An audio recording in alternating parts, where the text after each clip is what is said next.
السلام علیکم ورحمۃ اللہ وبرکاتہ الحمدللہ وکفا وصلی اللہ وسلم علی رسول اللہ۔ سیرت النبی صلی اللہ علیہ وسلم میں آج ہم 9 ہجری میں جو ایک جس کو نام دیا جاتا ہے عام الوفود یا ایئر آف ڈیلیگیشن، جس کو انگریزی میں ترجمہ کیا جاتا ہے، تو وفد اصل میں جو علماء نے اس کی تشریح کی ہے کہ وفد قوم کی اس منتخب جماعت کو کہتے ہیں جو اہم مقاصد کے لیے بڑے لوگوں کے پاس جا کر قوم کی نمائندگی کرتی ہے۔ یعنی کہ جب کوئی قوم ہوتی ہے تو وہ کچھ لوگوں کو چنتی ہے کہ اس کے سفیر بن کے یا اس کے وہ ایمبیسڈر بن کے کسی بڑے پاور کے سامنے وہ جائے، اور وہاں پہ جو ان کے مقصد ہوتے ہیں یعنی جو چیزیں وہ حاصل کرنا چاہتے ہیں، ان کے لیے کسی بڑی شخصیت کے پاس یا بڑی قوم کے پاس جائے، بڑی جماعت کے پاس جائے، تو اس کو وفد کہتے ہیں۔ اور اس کی جمع وفود ہے۔ اچھا، 9 ہجری میں کیا ہوا کہ بہت سارے قبیلے حضور صلی اللہ علیہ وسلم کے پاس یہ سارے وفد آئے، یعنی وفود آئے بہت سارے۔ تو اس وجہ سے اس کو کیونکہ سال کو کہا جاتا ہے تو عام الوفود یعنی وفود کا سال، ایئر آف ڈیلیگیشنز۔ تو یہ اس وجہ سے ہے کہ اس میں بہت سارے وفد حضور صلی اللہ علیہ وسلم کے پاس جو عرب کے مختلف علاقوں سے آئے، تو اس وجہ سے عام الوفود کا نام دیا جاتا ہے۔ اچھا، اب اس میں یہ جو ڈیلیگیشنز یہ 9 ہجری میں آئی، تو اب اس میں کیا ہے کہ اگر ہم اس پہ تھوڑا دھیان دیں، جو وفد وہ حضور صلی اللہ علیہ وسلم کے پاس اس سے پہلے بھی آئے تھے۔ یعنی اگر آپ مکہ میں بھی دیکھو، جس پہ ہم بات کر چکے ہیں کہ وہاں پہ بھی آپ صلی اللہ علیہ وسلم کے پاس جو انصار کا وفد، عقبہ کے مقام پہ جو انصار کا وفد آپ کے پاس آیا تھا، تو اسی طرح سے غزوات میں یا مختلف مواقعوں پہ وفد آپ کے پاس آتے تھے، لیکن جو کثرت سے یعنی بڑی تعداد میں اس سال آ گئے، یعنی تبوک کے بعد یہاں فتح مکہ، اور پھر اس کے بعد حنین، طائف، اور اس کے بعد یہ جو تبوک کا غزوہ پیش آیا، تو اس کے بعد ایک بڑی تعداد میں عرب کے وفود آپ کے سامنے حاضر ہوئے۔ اچھا، اب یہ 9 ہجری، اس پہ تو کوئی اختلاف نہیں ہے، تبوک سے پہلے بھی اور تبوک کے بعد بھی، لیکن اس میں علماء نے جو اس پہ گفتگو کی ہے، اس میں اختلاف یہ ہے کہ کل کتنی تعداد، یعنی ان وفود کی کل کتنی تعداد تھی۔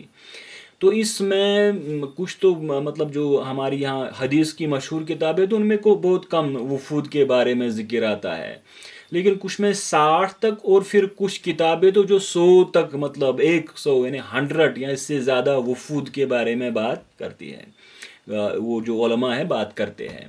اچھا، اب اس میں یہ ہے کہ کچھ نے جو اسکالرز ہیں، انہوں نے صرف جو بڑے مشہور جو وفود جو ڈیلیگیشن ہے، ان کے نام یا ان کا تذکرہ کیا ہے۔ نجران کا کیا ہے، پھر اسی طرح سے تمیم کا کیا ہے، عبد قیس کا کیا ہے، وغیرہ وغیرہ، جس پہ میں بات کروں گا۔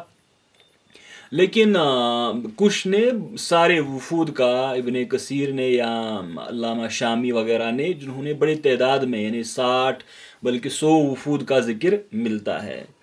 تو یہ بڑا، اب وفود ایک اسلام کی طاقت، وہ پہچان گئے تھے، ان کو سمجھ آ گیا تھا کہ اسلام ایک بہت بڑی قوت بن کے ابھر گیا ہے، یعنی اب عرب پہ اسلام کی حکومت تھی یا مسلمانوں کی حکومت تھی۔ لیکن اس میں یہ ایک کچھ لوگ اس پہ بات کرتے ہیں کہ یہ نیگوشیشن یعنی معاہدے کرنے کے لیے آئے تھے، یہاں پہ ٹریٹی سائن کرنے کے لیے آئے تھے۔ لیکن ایک ڈیٹیلڈ اسٹڈی جب اس کی ہم کرتے ہیں، تو مطالعہ یا تحقیق سے یہ بات پتہ چلتی ہے کہ اسلام کے لیے آئے تھے، یعنی اکثریت ان میں وہی تھی جو اسلام سیکھنا چاہتے تھے، جو اسلام سمجھنا چاہتے تھے یا سیکھنا چاہتے تھے۔ اچھا، اب یہ دعویٰ کے لیے بڑے جو دعوت کا کام ہے، اس کے لیے بڑی ان کی اہمیت ہے، اس وجہ سے کہ جو ایک بدوی ہو یا مختلف علاقوں سے جب آپ کا ان کے سامنے آپ جائے دعوت کے لیے، تو آپ کیسے ان کو بات کرے، کیسے ان کو اسلام سمجھائے، کیسے ان کو تعلیم دے، ایک تو جو زبانی ہوتی ہے یا آج کتابیں ہیں، اور پھر پریکٹیکل ان کو نالج کیسے آپ دے۔ تو لوگوں سے کیسے بات کرے، پھر ان کو کیسے آپ یہ سمجھائے کہ اسلام قبول کرے، اور اسی طرح سے جو مطلب اس میں ہے کہ یہ جو نئے مسلمان ہیں ان کو آپ کیسے سمجھائے کہ وہ اسلام پہ عمل کرے. تو یہ سارے جو وفود ہے مطلب یہاں پہ ہمیں یہ جب ہم یہ سارے، کیونکہ یہاں تو موقع نہیں ہے کہ ایک ڈیٹیل اسٹڈی ہم کہ اس پہ تو گھنٹوں لگ جائیں گے اگر ہم ان تمام وفود کی، کیونکہ کتابوں میں سب کا ذکر آیا ہے. تو ہم ایک مطلب اس کا ایک نقشہ یا اس کا ایک سٹرکچر آپ کے سامنے رکھنا چاہتے ہیں. تو حضور صلی اللہ علیہ وسلم نے بڑا ایک خاص مطلب اس میں جو آپ کی حکمت تھی کہ ان کو مسجد نبوی میں آپ نے اس جگہ پہ بٹھایا تھا کہ تاکہ ان کو ڈائریکٹلی ایکسپیرینس یا اوبزرو یہ کرے کہ مسلمان کیسے عبادت کرتے ہیں، وہ اپنے نبی مطلب ان کی اطاعت کیسے کرتے ہیں، وہ ان کو کیسے سنتے ہیں، ان کو کیسے فالو کرتے ہیں. تو اسی طرح سے مطلب یہ بڑا خاص ایک حضور صلی اللہ علیہ وسلم نے اس میں یہ جو حکمت ہمیں جو اسٹڈی کرتے ہیں تو اس سے پتہ چلتا ہے کہ آپ نے ایسی جگہ پہ ان کو ٹھہرایا تھا بالکل مسجد کے قریب جہاں سے ان کو وہ مشاہدہ یا جو ان کا وہ ایکسپیرینس جو تجربہ ان کو وہاں پہ حاصل ہو وہ بالکل ڈائریکٹ تھا. یعنی کہ وہ سیدھے دیکھ رہے تھے کہ حضور صلی اللہ علیہ وسلم کیسے تبلیغ کرتے ہیں، حضور صلی اللہ علیہ وسلم نماز کیسے پڑھاتے ہیں، صحابہ آپ کا ادب و احترام کیسے کرتے ہیں. تو اب اس میں کیا مطلب حضور صلی اللہ علیہ وسلم بلکہ اپنے اصحاب کو بھی یہ جو ہمیں اس میں پتہ چلتا ہے کہ اپنے بھائیوں کو سکھاؤ، یعنی جو یہ مسلمان ہو گئے ہیں ان کو اپنے بھائیوں کو سکھاؤ. تو اسی طرح سے ایک اور بات جو اس میں بڑی اہم ہے وہ یہ ہے کہ جتنے بھی بڑے بڑے مطلب جو چیفز تھے یا سردار تھے جن کو ہم لیڈرز اپنے اپنے قبیلے کے جو تھے جن کا میں نام بھی لوں گا، تو ان کو خاص مطلب ان پہ توجہ حضور صلی اللہ علیہ وسلم نے کی کہ تاکہ ان کو مطلب ایک خاص طرح سے، کیونکہ عموماً تو یہ ہوتا ہے کہ ایک جو لیڈر ہوتا ہے یا جو سربراہ ایک قوم کا ہوتا ہے تو اس کے جو فالوورز خاص پر جس طرح کی ایک ٹرائبل سوسائٹی ہوتی ہیں، ایک جہاں پہ قبائلی نظام ہو، وہاں پہ وہ اپنے سربراہ یا لیڈر کو فالو کرتے ہیں. تو اس وجہ سے ان پہ زیادہ مطلب خاص فوکس کیا گیا کہ ان کو ڈائریکٹلی یعنی کس طرح اسلام سمجھائے اور پھر یہ کس طرح اپنے لوگوں کو مطلب یہ دین سمجھائے. تو اس سے جب ہم اسٹڈی کرتے ہیں، جب مطالعہ کرتے ہیں، تحقیق کرتے ہیں، تو ہمیں پتہ چلتا ہے کہ ان میں بہت سارے ایسے تھے جو بعد میں جب اپنے قوم کی طرف گئے انہوں نے وہاں پہ تبلیغ کا کام کیا، یعنی ان کو سمجھایا. تو اس میں بڑی یعنی آسانی حضور صلی اللہ علیہ وسلم جن کا جس طرح آپ صلی اللہ علیہ وسلم کا اپروچ تھا کہ آپ مطلب جو نو مسلمان ہوئے جب، کیونکہ یہ مختلف باتیں آپ کے سامنے اسلام کے بارے میں رکھ رہے تھے، تو آپ نے کیسے ان کو سمجھا وہ بڑا ایک خاص موضوع ہے. تو یہ بڑا مطلب ہمیں یہاں پتہ چلتا ہے کہ جو مدینہ کا کلچر تھا یا اسلام کا کلچر اس نے ان کو بڑا متاثر کیا تھا. کیونکہ جب یہ بہت سارے ایسے تھے جو بعد میں اپنے جو ان کے اقوام جو تھی یعنی ان کے جو قبیلے تھے مطلب ہم اس کو قبیلے ہی کہیں گے، ٹرائبز تھے، ان میں دعوت کا کام کیا. تو کچھ ایسے تھے جو متاثر ہوئے یا ان کو ماننا پڑا اسلام کو لیکن انہوں نے قبول نہیں کیا. تو اس میں ایک نجران کے جو نصرانی تھے انہوں نے پھر اسلام قبول نہیں کیا لیکن وہ جزیہ دینے کے لیے تیار ہو گئے، یعنی اسلام کو انہوں نے ایک اتھارٹی ایکسیپٹ کیا اور پھر جزیہ کے لیے وہ رضامند ہو گئے. لیکن بڑی تعداد ایسی تھی جنہوں نے اسلام قبول کیا. تو اب ہم تھوڑا اس پہ ایک یہ کتنے کون کون سے وفود آئے تھے، وفد کون کون سے آئے تھے اس پہ ہم بات کریں گے. تو ہم مطلب کل ملا کے ان کو تمام جو پہلے تبوک سے پہلے یا اس کے بعد یا 9 ہجری میں جو اکثریت تھی ان کی سب پہ ہم بات کریں گے. تو باہلا ایک، پھر ایک بنو تمیم جس کو سورہ حجرات میں اس کا مطلب ذکر ملتا ہے. تو اسی طرح سے بنی اسد بن خزیمہ، پھر تائی تو وہی جو حاتم تائی کا وہ ایک قبیلہ تھا اس طرح سے. تو بجلیہ قبیلہ تھا، احمس یہ بھی ایک قبائل تھے وہاں پہ. تو اسی طرح یہ جو ہے احمسیین یہ بھی مطلب یہاں سے بھی لوگ آئے تھے.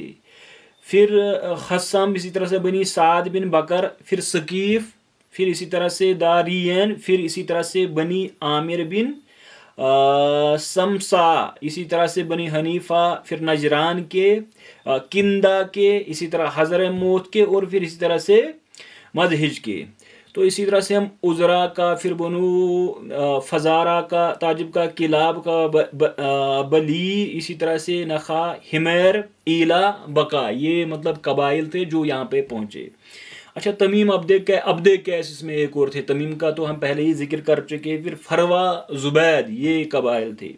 اسی طرح سے بنو اسد، بنو ابس، اسی طرح سے بنو فزارہ، پھر مرہ، بنو ثعلبہ، پھر بنو محارب، کلاب، اسی طرح سے بنو رواس بن کلاب، بنو عقیل بن کعب، پھر بنو قشیر بن کعب، اسی طرح سے بنو البقا.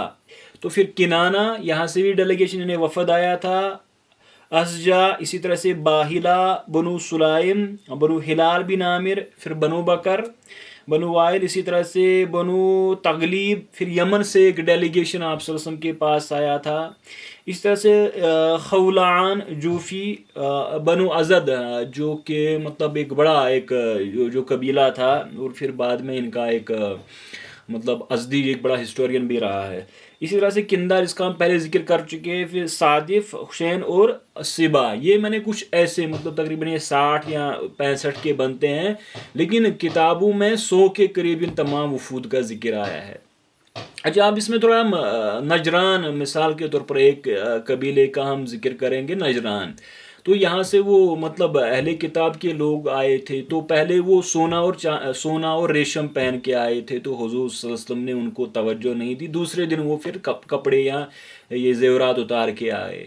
تو پھر وہ اسلام پہ بڑا وہ ڈیبیٹ کر رہے تھے. لیکن حضور صلی اللہ علیہ وسلم نے جب ان کو حضرت عیسیٰ علیہ السلام کے بارے میں مطلب جو حقیقی عقیدہ ہے، جو اسلام کا عقیدہ ہے، اس کو ان کو سمجھایا، لیکن وہ تیار نہیں ہوئے. پھر اس کے بعد آپ صلی اللہ علیہ وسلم نے ان کو مباہلہ کے لیے کہا تھا، جس کے لیے وہ تیار نہیں ہوئے. پھر وہ مطلب یہ جو اسلام قبول کرنے کے لیے تیار نہیں ہوئے، لیکن وہ جزیہ دینے کے لیے تیار ہوئے.